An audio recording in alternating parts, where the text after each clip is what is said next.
I didn't hear my name. I heard Dino, and I was like, my jaw just hit the floor. Like I couldn't believe it, and I don't remember another thing he said. Leading up to this one was completely different. The energy was different. Everybody was sort of on edge a little bit more. Like the banter was almost out the window. It was like, right, job to do. How are we, boys? Good, thanks. I think I'm better than Bob at the moment, mate. I was going to say, come to me, I don't know, do I be honest or do I just blag it? I'm all right, mate. I've had better days, let's put it that way. Let's tell the people. You've crashed your car on the way Yeah, here. I crashed my car on the way here, so I appreciate your patience as well, you guys waiting for me, so yeah, thanks a lot. Cheers, chaps. You already turned up because you love Steve, didn't you? Exactly, otherwise I'd have... He would have turned the car around and he'd have I can't come. No, I couldn't have turned it anywhere, but yeah, I'd have just left the keys and walked home, yeah. What are the memories of the FA Cup for you? I think I know what you're going to say. Well, hold on. Let's start off. 7th in the all-time FA Cup goals scored. I think he's only got top goal scorer. Only got people like Rooney, Aguero, John Bones. Rush. That's mental, insane. Some That list. is How many did you get? Do you know? Not as many as the 6 before me. So I think, Do you know how many was? I think from the sheet, I think it was 17 goals in 20 games. Gee. 17 in 20. 17. Disappointed with that. Should have been a few more than that. I missed a couple of sitters, but listen, it's an amazing record, I'll be honest with you. It's something that surprised me the first time I heard it. I couldn't believe it. It's one of those moments where you think to yourself, surely they must have counted somebody else's and added them onto mine, because I don't remember scoring that many goals in the FA Cup. Do you not remember every goal you've scored?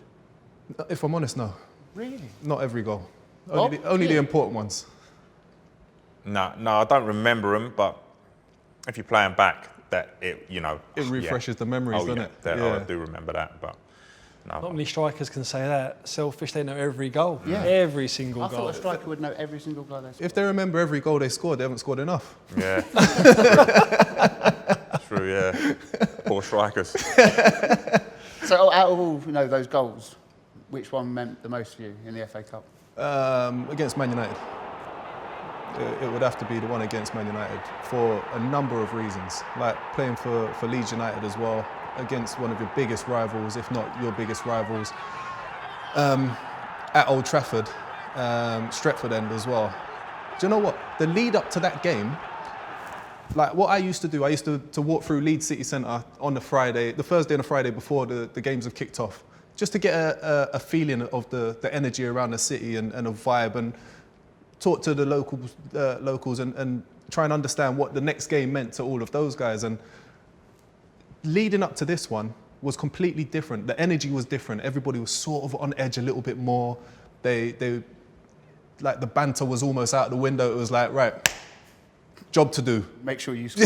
Yeah. Do not let them win. In your head, plant the seed that you are better than whoever you're coming up against. You're going to beat them. We're a team, we're a city that's together, we're united, we're doing this.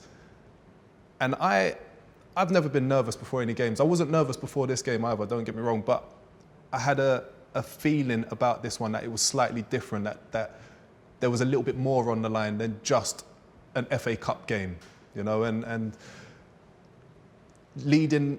getting off the bus when we got to Old Trafford, and just seeing the fans, red, white, mental, absolutely mental. It was going off. And there was a part of me that was glad I was on the bus and not having to worry about getting off the bus and walking through, because it looked like it was a little bit too much, let's just call it carnage. There was a bit too much carnage for my liking leading up to a game of such importance, significance.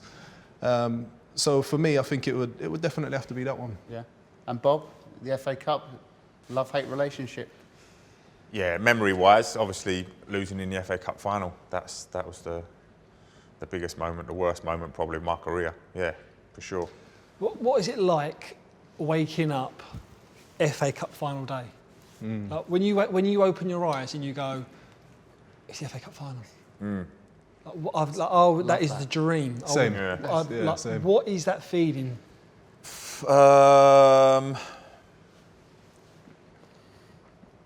Yeah, it was a mad day, to be honest, because I woke up in the morning thinking I was going to play, thinking I was going to start, So he didn't name the team then? He didn't name the Pardew was the manager, and he didn't name the team beforehand. And Dean Ashton had been injured, and he'd missed like 6 or 7 weeks, maybe something like that. Hadn't played a game, so I'd come in for Dino, and I played really well towards the back end of the season, like really well. Really well. Really So, like, really well. If he's saying it, so I thought, yeah, like Dead set. I'm on. Yeah. I'm on for it. Dino, yeah, okay, maybe you can come on and do something, towards the back end of the game or whatever. And I remember Pards saying, okay, the team is and I'm sat there and I hear my name. Teddy Sheringham is next to me, I think. And he, I didn't hear my name, I heard Dino, and I was like, my jaw just hit the floor, like, I couldn't believe it. And I don't remember another thing he said I don't remember another thing. And I remember I think Teddy put his hand on my knee, like, I think he was shocked as well, to be honest. So I can't remember what the manager said after, but just, all I remember thinking is, right, okay, just get your head around it, because you're going to get on at some stage. But how do you mentally turn your head around that? Because that's such a blow, isn't it? Yeah. I don't know, I think I was just in the daze for 15, 20 minutes, to be honest, just in the change room. When you're just getting ready, everyone's, there's a few boys come over and go, don't really know what to say, but You're right, I was Bob. like, yeah, like, do you know what I mean? Biggest sort of game of my career at the time, and I was like, yeah, just being absolutely gutted, but it was a fantastic game. Dino scored, Conch scored. Obviously we played it really, really well. And things were going so well for us. I ended up coming on, and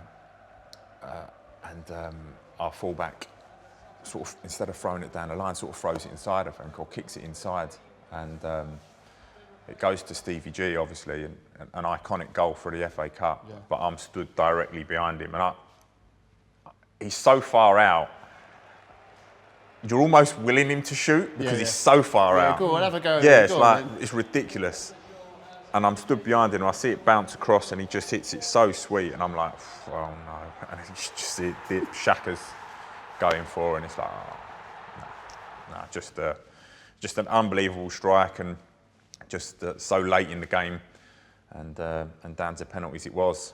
And then obviously for myself to have my penalty saved, I'm not missed. I don't like that. See, I don't like that. That's the thing, I right? have to concur with you there. Yeah, it's not a miss. If he saves it, it's a save. It's not in actual fact, target. I've seen that penalty before, right? It's a good penalty. It's literally just inside the post, isn't it? But what I want to say is, why did you take it with your left foot? I know you're left-footed, but I know you, and I played with you, and you take penalties with your right foot, which is, it's a ridiculous stat that you've got. There's only 2 people to score in the Premier League with their left foot and a right foot in Premier League history. Is it? Yeah. Wow. Yeah. Bob's one of them, obviously. So why not? Why did you take it Who's with the your other left? one? Who's the other one? It's the Newcastle. Obafemi Martins. Obafemi Martins. That's it. So That's decent. Does in training count? Because I've done that. in terms of the penalty, I took more with my left. And I always sort of placed them, to be honest.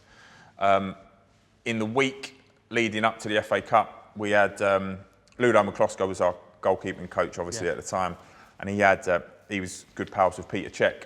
Okay. So Petr Cech came into training.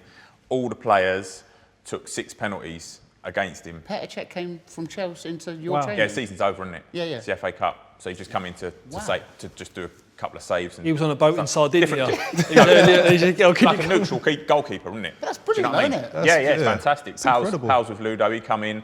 Every player took 6 penalties. I took 3 with my left, 3 with my right, scored all 6. So I was like going up to the penalties, like, I'm confident. I didn't mind penalties. They never really bothered me. I remember doing the walk up to there, no nerves whatsoever as well.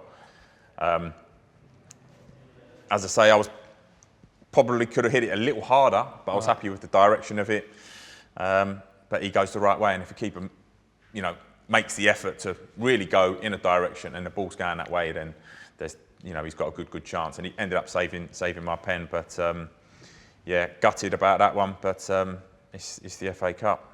In that game though, before Stevie scores, because you was on top, you're winning. Yep. You've got one hand near enough on the cup. Was there a point where you're on the pitch thinking, I've won the FA Cup. Yeah. I didn't see him scoring. Like the whole vibe of that. Even though they came back in the game, and we went back ahead, it just the vibe was we could do it. We just grind it out. We felt solid. We was solid, to be honest, but it was just one special Stevie G moment from a ridiculous distance. It was a joke, wasn't it? It was. Unbelievable. You know what I mean? So, and poor Lionel was our he couldn't speak much English at all. Lionel Scoloni, he come from. This is the right back. Yeah. He's Argentinian. I can't remember what a Spanish club I think he came from on loan, and he cried from the final whistle or when the penalties till all the way home. So the last moment I ever saw him, he was crying the whole, like with his dad, just on the plane, like all the way back, everything just, he couldn't believe, just, I suppose it's not as, no, it wasn't really a mistake. It is a mistake, but it isn't really a mistake. Is it one of them ones in the dressing room after where you go and say, don't worry about it, and then you turn around and you go, just cost me a minute. I couldn't do that. I'd missed the penalty. I had my penalty saved. So, that's a honour to have been in a FA Cup final, but not the result that I wanted, And we mentioned the goal against Man United, which made you a cult hero. What was it like at Leeds during those times, and the fans? It's such a massive club, and they're passionate, aren't they? Oh, unbelievable. We were in League One at the time, and I'm pretty sure we were the only team in League One to have had 35,000 fans every single week in, week out. Incredible. Not to mention the away support as well. We're taking 10,000 away fans to pretty much every single stadium as well. So the away games were also feeling like home games. Unbelievable. So passionate. So they just buy into everything that you're doing on the field, as long as you're working hard. First and foremost, you have to work hard and you have to do your job. As a number 9, my job was to score goals, and I was fortunate enough to play with players that fed me, that gave me the ball in situations, in areas where I was going to be lethal, I was going to be a problem for defenders, So the fans absolutely bought into me and what I was doing for the team, and we had the best time. Leeds, for me, is my favourite club. It's the club I support. But what was it like, that jump from Wealdstone to Leeds United? Piece of cake, man. What are you talking about? Saturday playing in front of 100, 120 people, to Tuesday playing in front of 34 and a half. Is that how quickly the turnaround was? That's how quickly the turnaround was. It was phenomenal. It was to a point where I'll take you on a journey. So I was playing for Wealdstone, and initially I was playing games, scoring lots of goals and getting a lot of awareness. And my manager, Gordon Bartlett, said to me, his old agent, wanted to have a chat with me because there was some interest from a couple of professional football clubs for me. And at 22 years old, working for RAC, I'm driving a bright orange van, like blue uniform, turning up to training in my van and playing a match and then going back in my van to go and finish off the night shift. To have the opportunity to then live my dreams, being a professional football player, I dropped everything and I said, this is my sole focus, this is my angle, this is what I'm doing. I'm giving everything to get in there to become a professional football player. And so he phoned me and he said, look, Yeovil Town, they want you. They want to sign you now. What are you saying? I said, I'm all in. I'm all in. Go on. How do I get there? Yeah. So I had my big A4 map. We didn't have maps on the phones or anything like that back then. So I had a highlighter, yellow highlighter. I highlighted the route on the map, popped that on the passenger seat next to me. I was driving in my Renault Megane. I thought you were going to say the RAC. No, it wasn't. It was the RAC van. I was in my RAC van. What? Bright orange RAC van.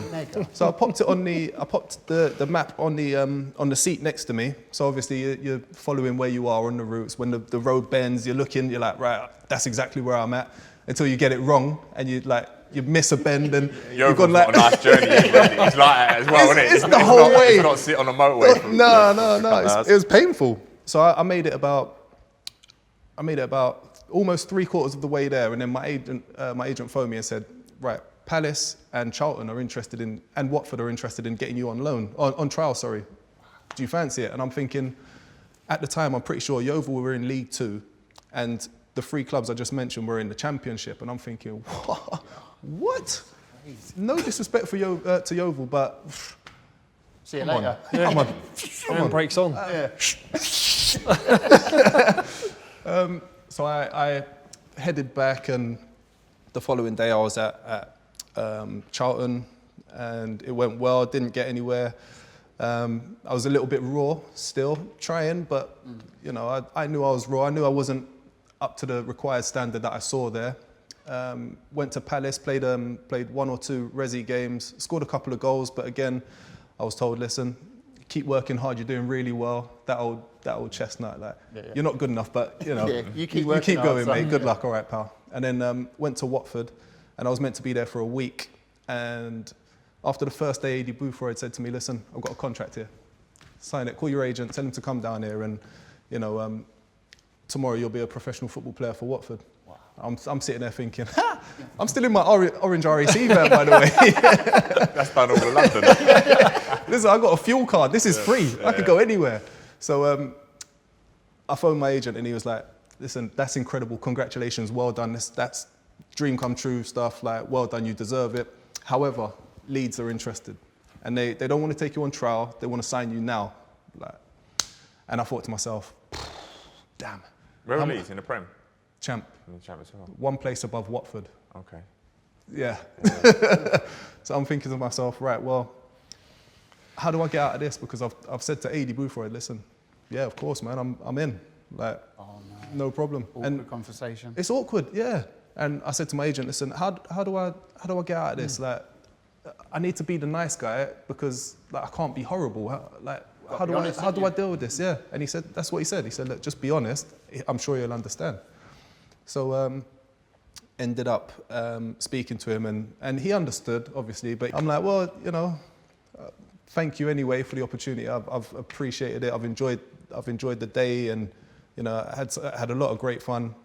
Still friends with a couple of boys from, now even from my time there. Yeah. So I hit the motorway up to Leeds. I left my RAC van at home. I'm in my Renault Megane now. Yeah, yes. Rolling. Upgrade. I had 3 hubcaps. I had a couple of dents in the back. It was a mess of a car, but I loved it, and I worked hard for it. And turned up to Thorpe Arch, and I'm seeing Aston Martin, I'm seeing Bentley, and I'm seeing like all these beautiful cars. And I know for a fact all these boys have done really well for themselves. They got decent money in the bank and all that stuff. And I got about 60 quid in my bank account. I'm ready to get overdrawn. Like, just about made it up to Thorpe Arch with my car. It was rattling. Got out, looked around. I was like, geez, this is mental. I've made it. I can't believe I'm here. Yeah. And then my dad said to me, mate, that's amazing. You've done really well, but just so you know, you haven't made anything. You haven't made anything. No. Your journey starts now. This is where the hard work starts. And I just took every day as it was my last, and played for I 15 did okay. years. 15 years later. Absolutely. Yeah, I did okay. You did very well, mate. Bob, every club you went to, the fans loved you. Absolutely loved you.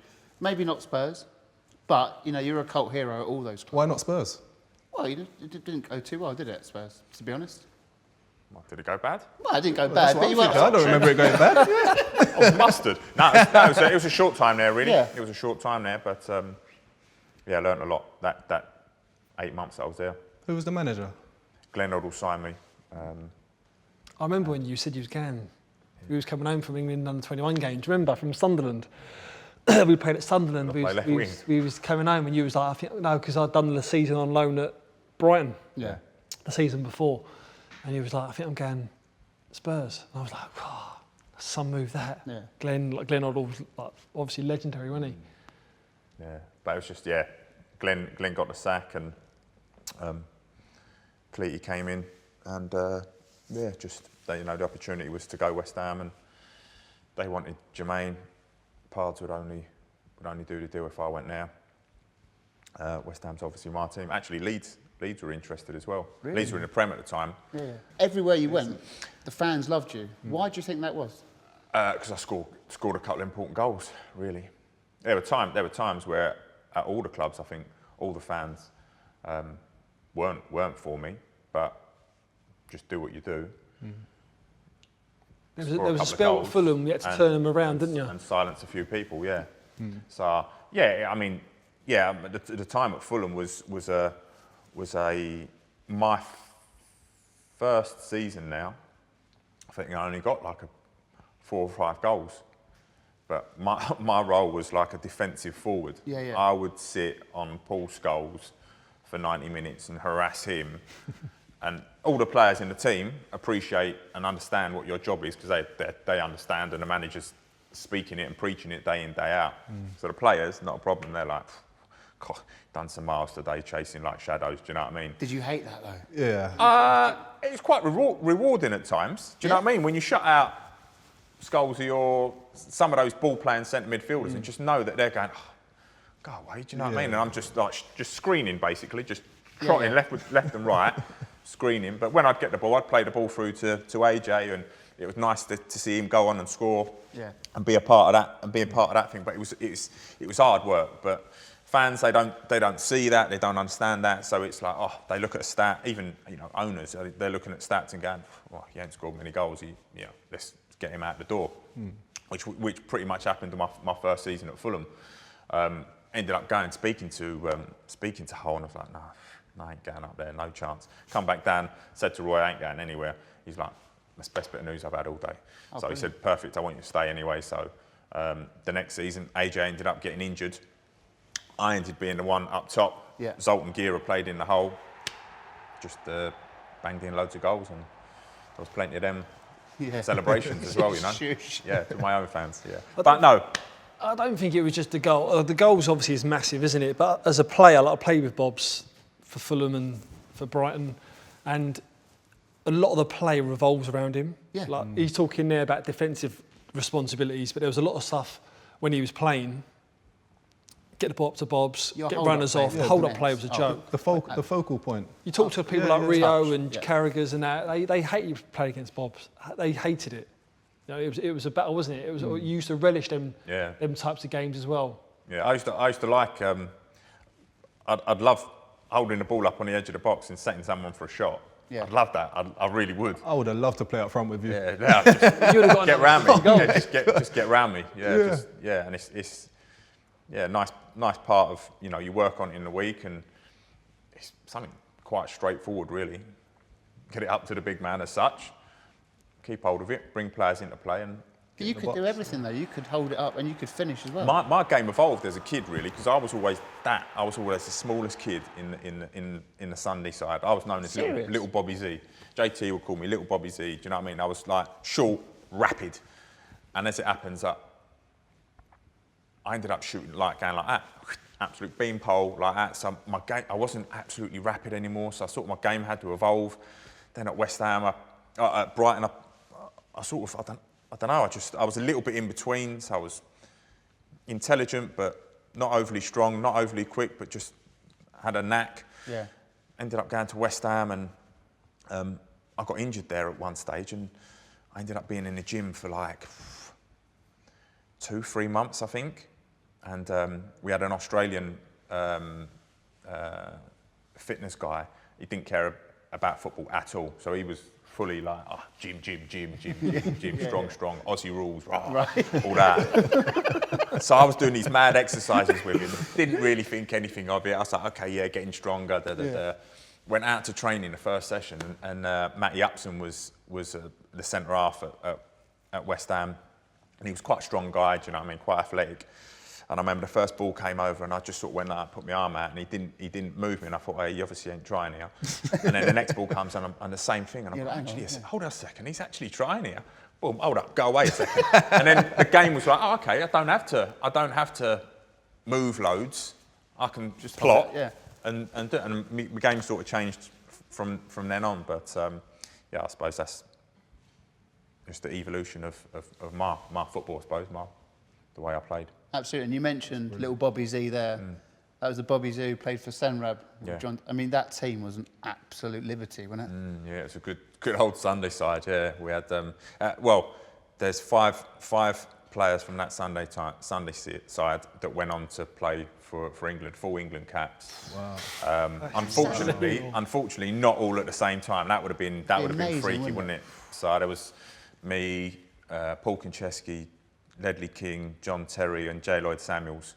All had full England caps, and obviously under 21s as well. So what age group was that? How old was that sort of spanning from then when you had all them players there? 13, 14, 15. As mad as it sounds, even at that age group, did you think We got a chance of making it? Did you ever think I could be a professional? No, in my head, I was always sort of told in your Sunday side or in your district or in your county, maybe one of you will sort of make it pro. Do you know what I mean? Yeah. With bloody good set of players, and they're all really, really, really good. All at pro clubs, all those bits and bobs. But it was always okay. So one of us is going to make it pro. Do you know what I mean? Couldn't put your finger on who it would be. But yeah, the journey for us all was incredible. Some great stories. I mean, I was at Bristol Rovers doing my apprenticeship, and obviously John's playing in the Premier League. You know what I mean? I'm watching him play, and Conch as well. You know, both playing at a young age in the Premier League. He was at Charlton and smashing it. So J. Lloyd was at Villa, again played in the Prem at a young age. So I went a long way round. Do you know what I mean? But I wouldn't change that for the world. I really wouldn't. Some team.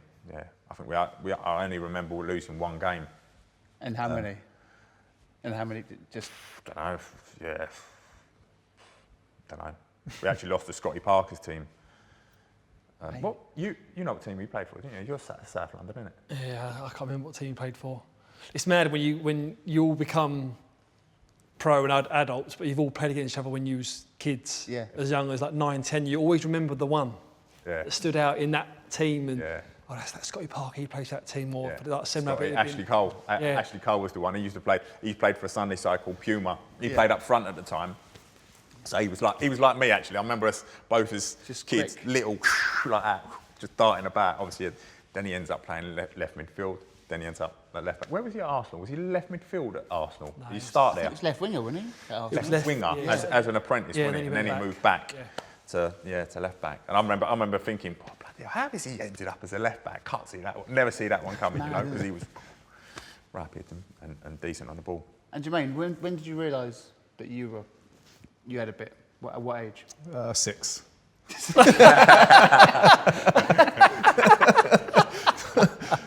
Do you know what? Since my early memories playing Sunday League football, literally as a 8, 9, 10-year-old, just picking the ball up, knocking the ball one side, as you mentioned, just being short and rapid, that was me in a nutshell as well. Yeah. Knocking the ball one side, sprinting around the other side. I did that to every single player I came up against and scored loads. So I guess I kind of always knew it. I always knew there was a way to get around players without really having to try. Yeah. And that was the way. And then my dad started saying, right, well, if you knock it that way and they stick their leg out and get it, then what are you going to do? Because you don't have the ball. Try and do that. Try and do a little step over and see if you can throw them off balance. So I did that and still knocked it the other way and carried on. But going back to one of my old, what I said a little while ago, is just picking up little bits from different players. And when I was able to implement them in my game and make my game a little bit easier because of them, I guess it kind of stemmed from there. Yeah. Yeah, so 6. And we talked about Leeds. How hard was it for you to leave? Very hard. Very hard. I never wanted to leave. My contract was up in the summer, and I was having a brilliant season. I was on my way to finishing off the season with 30, which I did, 30 goals that season, and just it's painful because, like I said, after the first week of being there, I knew that this was the club for me. So I bought into everything about it. I bought into the history of it, all the past legends of the Leeds United teams as well, because they were there every match day. So you would talk to them, you would interact with them, and just get an understanding of what it meant to those guys, and for them to still be floating around now and talking to my generation, the younger generation, about what it takes to become a success at this club. I wanted to kind of emulate some of the magic that they'd produced for the club. So it was one of the hardest things for me to leave. But I also know that everything has a sell-by date. So it was a bittersweet moment for me. My final game was at Ellen Road as well, which was great because that was where my first game for Leeds was. And I wore the captain's armband. I got to lead Leeds United out on Ellen Road pitch as the captain, and in our final game as well, it was a matter of if we win the game, we get promoted. If we draw or lose, we go to the playoffs, and we weren't very good in the playoffs, to be honest with you. So it was great fun. It was great fun. I loved it. We ended up, incidentally, playing against Bristol Rovers, going down to 10 men and a goal down as well. So first time leading the club out, 10 men, goal down. But Johnny Howson ended up scoring a magical equaliser in the second half to bring us level. And then the ball ended up falling to me inside the 6-yard box. Goalkeeper diving out, defender sliding the other way. Got my body over it, volleyed it down into the ground, ended up scoring, celebrating off, done some mad Michael McIntyre skip. Bright blue tongue and all that, celebrating in the corner. And to have been able to leave the club in that situation, I wasn't happy leaving the club, but if I was going to leave it, I'm glad I left it in the very capable hands of the guys that took over it from during my time there. Right, because this episode's about cult heroes, who are your heroes growing up? It'd have to be Ian Wright, one of my biggest heroes of all time. Growing up, similar sort of circumstances, and coming into the pro game late as well. Just everything about him, his mannerisms, his technique, his talent on the field, just outrageous. Big fan. Bob? Ian Wright was a goal scorer. Obviously, being a striker, he was who I sort of looked up to. I used to put Maradona. I had a little, obviously, VCR back then. I used to put that in on a Saturday morning and a Sunday morning when I'm having my breakfast before games. A little video about him and growing up and playing football in Argentina and all sorts. So he used to inspire me, and obviously he was a fantastic player. So Diego Maradona as well. It's mad, isn't it? Like, Wright is my hero. I was about to say, I thought, yeah. Right, like completely different positions. He was a striker, midfield player. Like, I remember going to FA Cup final. I was going to watch Palace when I was a kid. Yeah. Like being from Croydon, Palace boy, and I went to the FA Cup final in 1990 when they played United. When he come on, he broke his leg, and then he come on in the final. Got back fit for it. Scored 2. Went to the replay, and I remember going to the replay again, and they come out in the black and yellow kit at the old Wembley. And I remember crying to my dad because they never wore the black and yellow kit. I was like, black and yellow, what is this? And they lost 1-0 to United. But mad how so many people have got Ian Wright. I think it's his character as well, wasn't it? It's just the way he loved football as well. Yeah, he loved isn't it, It's just passionate. passion, Like, isn't it? larger than life. Yeah. Yeah, just out there, and just didn't really care about anything else. He was quite happy to take the mick out of himself as well, which I think you have to have a little bit about that, a little bit of that about yourself as well. And I like to think I've taken a little bit of that on as well. I like to have fun with life. And you used to love, didn't you, scoring against rivals? Oh, Then you go to Leicester and you cash, isn't it? hat-trick against Forest, unbelievable. That was amazing. That was so much fun as well. Just watching watching the game back as well, because I was getting a little bit of stick. I was going through a little bit of a patch where, as a striker, when you're not scoring goals, you're not necessarily remembered for the things that you do off the ball. You know, the shielding of other players, as you mentioned. The selfless runs into the channel, creating space for Dave Nugent through the middle to score a goal, or Anthony Knockaert or Andy King or somebody to create some sort of magic. And then to get the first in that game, I thought to myself, that's it. That's all I needed. That's what I needed. And then the whole stadium erupted and they were buzzing with it. Then the ball dropped to me again. Put it away. And I'm thinking, mate, I'm on cloud 9 here. Yeah. This is me. I'm going for a hat-trick. Stuff this. Ball dropped to me again. what do? I missed. I missed. I fluffed my lines because I was thinking about the celebration rather than the job at hand. But I've always been one of those players that I don't rue the misses. I don't worry about the ones that I've missed. I'm always on to the next one. As a striker, as any football player, you're going to have to do that as a striker. Just completely block out, forget that you're gone, yeah. Yeah, it's gone. Yeah. I think you do. And that was my mindset. Listen, I'm going to get opportunities where I miss. Yeah. I've had a couple of open goals where I should have scored, like where the goals where you are, the ball's coming from you, on my strong foot, all I need to do is side foot it in. Side foot, I've missed, it's gone behind me, it's hit my heel and great clearance. The complete opposite of what I've intended to do, but it's gone. And you get on with it, you move on. And the more you think about it, the less likely it is of you being able to put it right the next time. So I've always said, look, if I have 7 opportunities in a game, I'm going to score 3 of them. Simple as that. I'll score the first 3 and miss the next 4. How often would you practice finishing? Is it something that comes naturally? All the time. Or can you get much better at it, or is it you've got it or you haven't? You could get much better at it. Yeah. Strikers get free rein, don't they, after training? Yeah.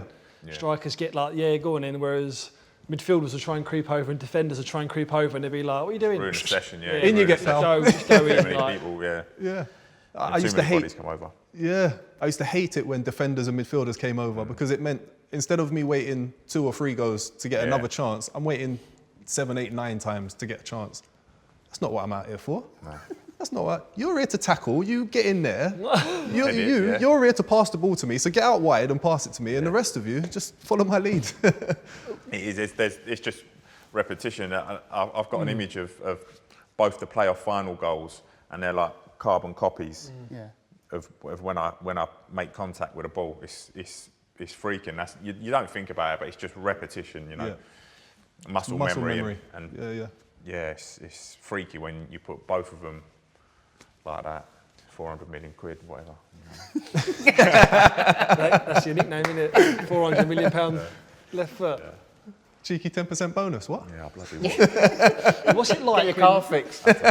What's it like for a striker when you go to a club? Is it? I've got to score straight away. Is that the sole focus? Like I've got to score my debut, or the next game. Because as a midfield player or player, you want to go and play well. You know, give a good account of yourself, play well. But as a striker, is it? I've got to score, be all and end all. It's important, isn't it? That's what you're judged on ultimately. But that's if you're. I think even more There's so. different type of strikers, though, isn't there? If you're seen as a goal scorer, an out-and-out goal scorer, then yes. Whereas towards the back end of my career, I'd be happy going up there, bashing a couple of defenders about, holding the ball up and making sure that we're playing football in their half more than they're in our half. Do you know what I mean? Yeah. I'd be happy with that. I walk off the pitch and go, tick, yes, I'll take it. Do you know what I mean?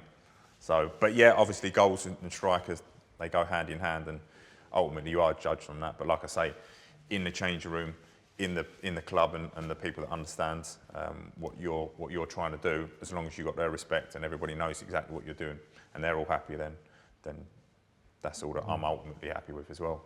Being the other type of striker to Bobby as well, I would feel the pressure to score a little bit more than possibly you would have done. Maybe you afforded a little bit more leeway because of the type of player you are as well, which is a massive help to the team. Whereas if you're an out-and-out goal scorer and you're not scoring, your overall contribution is a little bit, it's judged a little bit as well if you're not scoring. So I always wanted to make sure I hit the ground running. Yeah. Just to relieve a little bit of that stress that would inevitably start creeping in, and that pressure that would start to build a little bit as well. Getting back to the FA Cup, how would the different teams that you've been at approach the FA Cup? So, like, you know, at West Ham, you know, at Brighton, how would you? That FA Cup final year, we ended up playing almost our second string side, really, in a lot of the earlier rounds. Just because we were doing quite well in the league. It was just a case of, right, the lads that haven't played a lot, you guys, so it was me and Teddy quite often in the FA Cup games that started. It's not a bad partnership, that is. It's all right. Second string for West Ham. That could work. I'll take that. But we done really well in those games, and it almost came a little bit like Arsene Wenger used to play, like the ones on the fringes, didn't he? But he used to play them all the way through, didn't he? That's right. Whereas now, obviously not. Thanks, Parts. No, but as it got to the semi-finals, I think, quarter-finals, I think, semi-finals, obviously, he went, OK, we'll go with the Prem sides, the Prem sort of lineup. It's a big trophy, it's a huge trophy. And I think it's one that, and I know certainly any English lad would. It's like growing up, you just like FA Cup. FA Cup. Yeah. It was the one, wasn't it? Iconic. Exactly. That was it for me. Yeah. And what have you been in 2 finals? One final. Yeah. One final. See, that's there for me. I would have loved that. So, like when Bobby's talking about his experiences, waking up the morning of, and his feelings going into the game, and what happens when he's in the game, mate, I'm sitting here, I'm just loving it. Yeah. I'm just loving it, thinking, I wonder what it would have been like for me. Would I have felt any different? Would I have approached the game in a way that I'd not approached any other games? I don't know. I would like to think so. Yeah, I'd like to think I would have come to Wembley and scored another hat trick here. That would have been. That's You see what I did there? You see what I did there? That's the thing as well. I was a little bit upset that it wasn't at Wembley. It was at Cardiff. Millennium. Millennium. It wasn't Millennium. Cardiff. The iconic Wembley, old The school arches Wembley is and what all. you Yeah, think yeah. of really. It wasn't wasn't there. Yeah. But as a kid, you remember them coming from like back end, didn't you? Yeah. Come out and through, but. And obviously you made your name at Brighton and then you finished your career at Brighton. How was that? It must have been like that was a nice journey. Yeah, nice. So obviously I went there, we was in League 2, got promoted to League 1, got promoted to the Championship. So it was almost every division I got to play in with them. And I thought to myself, come the back end, I was like, oh, do you know what, it'd be nice. In the back of my head, it'd be nice to go back to Brighton.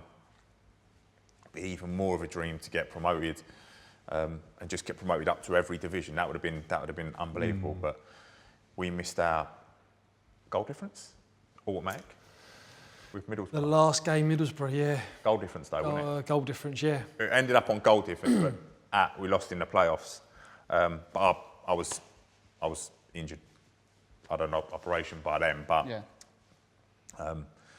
that's what would have been the icing on the cake for my football career, to be promoted every division with one club. That'd you know, be I probably would have tried to go out in a wheelchair if you was playing in the Prem. Nah, come on, I play for nothing. Just let me play 1 minute in the Prem for Brighton. That's what I would have. I'd have begged for that. I It's think. mad him talking about this because I remember we was on the bench one of the games towards the back end of the season, and we was warming up, and he was in bits. Bob's. Hull, was it Hull? Was it my last game? It was Bob's. It was Bobby's last game. Yeah. So he's warming up, and he said to me, "This is my last game." Like, no one had known. Oh, really? And he was like, "I can't do it no more. This is my last game." And me and him have come through. Like I went on loan to Brighton when I was 18. Come pals with Bob's, best pals throughout football. Yeah. Played with each other at Fulham, and it was a real surreal moment for me.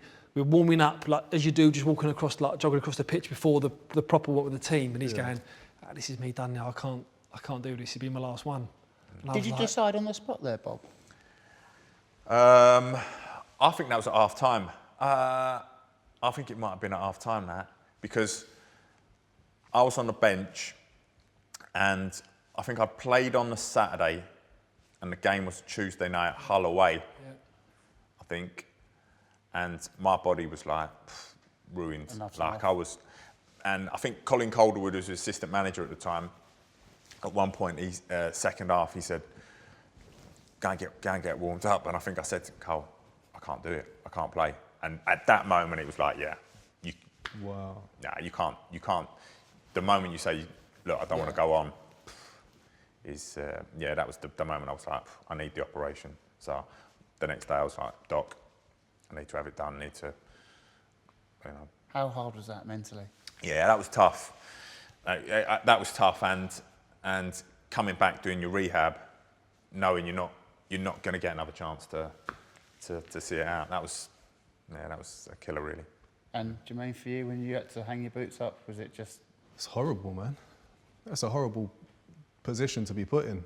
I had 3 major knee operations in the space of 4 years, and surgeon said to me, look, if you have you can carry on, you can do your rehab, get fit, get strong, and then carry on playing. But if you do it again, if you do your knee again, you're going to have a full knee replacement. And I'm an active guy. I've got 3 kids. We're all active. We're active as a family. We're constantly doing things. I can't have a knee replacement before the age of 40. That's what I was thinking. So I said, look, as hard as it is, I've done more than I ever dreamt I'll be able to do. You know, I've surpassed my wildest dreams. I'm going to leave while everything's still intact.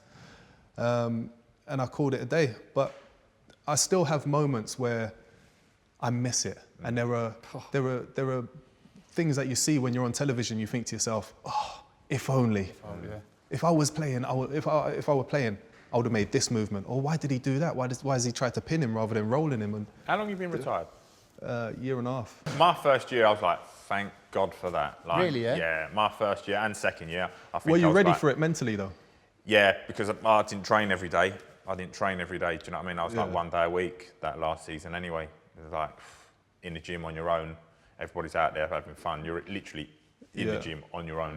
Yeah. It's just like, so I knew it was coming, but just, for me, that's year 1 and year 2 was like, didn't miss it at all. Now, I'm really starting to miss it. Now, I wish I could turn back time. Really? It's very similar to all of us in terms of injury, cutting our careers short. And the way I look at mine is probably a bit more selfish in terms of, because I give so much to the game for so long, I didn't give it a chance to say goodbye. I didn't want a big fanfare of like a whole Steve Sidwell day or clapping, but I never knew my last game was my last game. Do you know what I mean? Yeah, same. So I never had that chance to go, that closure. that's it. Yeah. It was just done, and then I rehabbed and never got back to the game. So that was the hardest part for me of closing a chapter that was never really closed in my eyes. Yeah, same. Which is quite hard to come to terms with. Absolutely. That's the bit that gets me. But I remember playing with Bobs, and like, I say things to him like, "Mate, you've played in Europa League like cup final. You've played in the FA Cup final, and during like your career, you was like, yeah." But you don't realise, like now, I was going to ask you, like you guys now, you are like cult hero, you're icons at football clubs. Like Leeds is one of the biggest clubs in the world.